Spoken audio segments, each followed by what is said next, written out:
What kind of president wakes up on a Sunday morning, scrolls past pictures of his own grandchildren, and decides the best use of the nuclear football is to threaten to execute 6 sitting members of Congress, including a former Navy combat pilot and astronaut, for the crime of reminding American troops that they are not legally allowed to commit war crimes?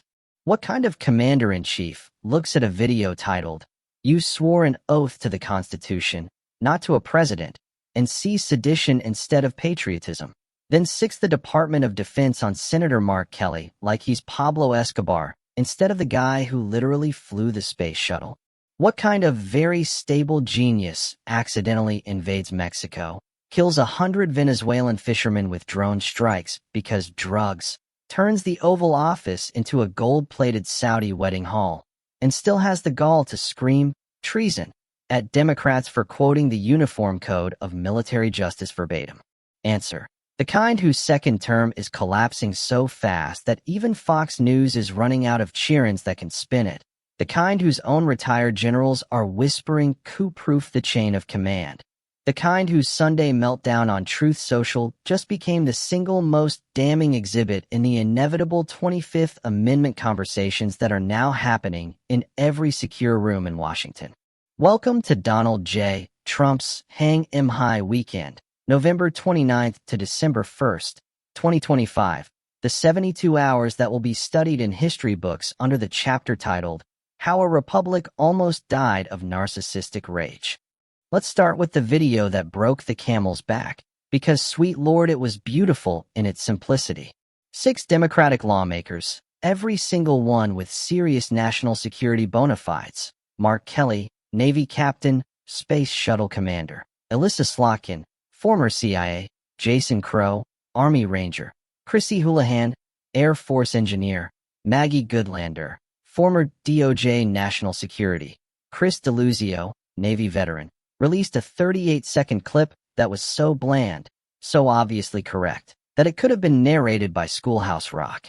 Service members take an oath to the Constitution, not to any individual. If you are given an order you believe is illegal or unconstitutional, you have a duty to refuse it. That is the law. We've got your back. That's it. 38 seconds. No screaming, no profanity, no lock him up chants.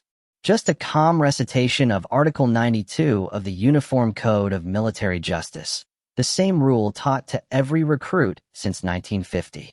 Donald Trump's response: a 12-post, 3,400-word Truth Social tirade that began at 4:17 a.m. Sunday and ended with the words, "Treason is punishable by death," in all caps, followed by a photoshopped gallows with Mark Kelly's face on it. He then ordered the Pentagon to open a thorough review into serious allegations of misconduct against Senator Kelly. The Pentagon, apparently having no adult supervision left after Pete Hegseth turned the building into a CrossFit brothel, actually announced it on X like they were proud of it. By Monday morning, the FBI was requesting voluntary interviews with all 6 lawmakers. By Tuesday, active duty officers were getting anonymous texts from the White House liaison office asking if they'd seen the video and how it made them feel. By Wednesday, the Joint Chiefs were holding emergency closed-door sessions with the vice chairman reportedly saying, "We are not doing this. We are not becoming the Praetorian Guard for a reality TV president having a psychotic break."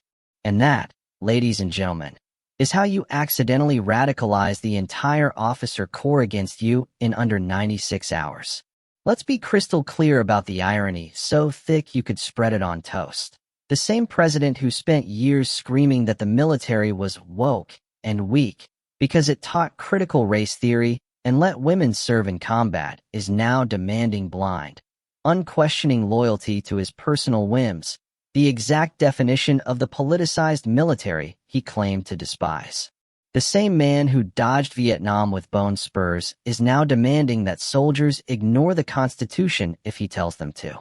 The same man who called fallen troops losers and suckers is now threatening to execute a decorated astronaut for quoting the oath those troops swore. This isn't just hypocrisy. This is late-stage authoritarianism on bath salts. And the best part? It's backfiring spectacularly. Republican Senator Don Bacon, outgoing but still sane, called the investigation amateur hour and crazy. Retired four stars are going on CNN saying, on the record, "We are watching the breakdown of civilian control in real time." Active duty colonels are leaking to military times that retention is collapsing because no one wants to serve under a commander-in-chief who threatens to execute members of Congress for citing the law. Recruitment centers are reporting the sharpest drop in officer applications since the Iraq War. Meanwhile, Mark Kelly, the man Trump wants to hang, is polling at 68% approval in Arizona.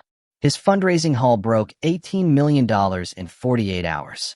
The video has 42 million views and climbing. Military families are putting "I stand with Mark Kelly" signs in their yards on bases from Fort Liberty to Camp Pendleton. Trump didn't just pick a fight with 6 Democrats.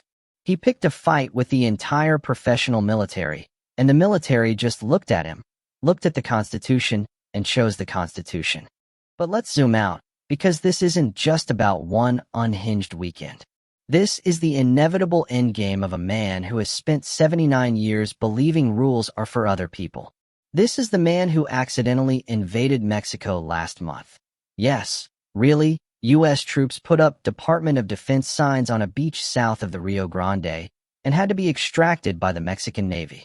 This is the man whose Venezuelan boat strikes have now killed 112 people with 0 congressional authorization, 0 declaration of war, and 0 evidence the boats were carrying anything but fish. This is the man who turned the Oval Office into a gold-plated Saudi wedding reception hall, complete with cologne spritzes for visiting dictators. This is the man whose own former Defense Secretary Mark Esper said on CNN last week he is no longer capable of distinguishing reality from his own delusions. And this is the man whose own party is now openly discussing the 25th Amendment in the Capitol basement because they finally realized the emperor isn't wearing clothes, he's wearing a hospital gown, and the orderlies are nowhere to be found. So here we are, less than a year into Trump's second term, and the wheels aren't just coming off the bus, they're being melted down into gallows for imaginary enemies while the driver screams about treason from the fairway at Bedminster. And every single day, every single meltdown, every single threat to execute his fellow Americans for the crime of quoting the Constitution is another nail in the coffin of MAGA. So to Mark Kelly, Alyssa Slotkin, Jason Crow, Chrissy Houlihan, Maggie Goodlander, and Chris DeLuzio, from the bottom of my progressive heart, thank you. Thank you for reminding the men and women in uniform that their oath is to a document, not a dictator. Thank you for reminding the rest of us that patriotism still exists, even when the president has lost his mind. And thank you for giving us the single greatest campaign ad of the 2026 midterms, because every time Trump screams, treason, another 100,000 military families register to vote blue.